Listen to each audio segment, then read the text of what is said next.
এ ছোট ভাই, তুমি নাকি শুনেছি সবকিছু মাখাই দিতে পারো সুন্দর করে। হ্যাঁ, বিভিন্ন ফল মাখাই তো। আমি এই আলুটা নিয়ে আসছি, মাখাই দিতে পারবা? পারবো, আলুও তো মাখাই না। মাখাই? হ্যাঁ। কি কি দিবা এর মধ্যে? এর মধ্যে 35 রকমের মশলা। 35 রকমের মশলা? জি। সুন্দর করে মাখাই দিও। কয় টাকা নিবা? 30 টাকা। 30 টাকা? আচ্ছা, মাখাও।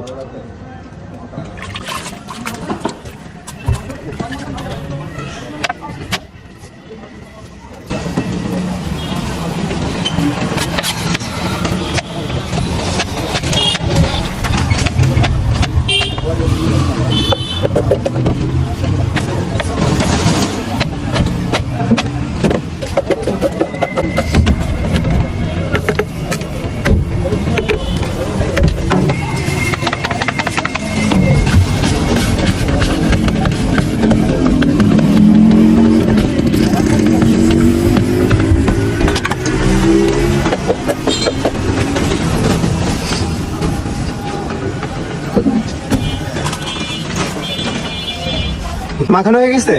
তো যাই হোক দর্শক, দেখতে পাচ্ছেন আলু মাখা দিয়েছে। আর আপনারা এরপর কি কি মাখা দেখতে চান অবশ্যই কমেন্ট করে জানাবেন। আর ভালো লাগলে ভিডিওটা অবশ্যই সাবস্ক্রাইব করে দিবেন। ধন্যবাদ সবাই।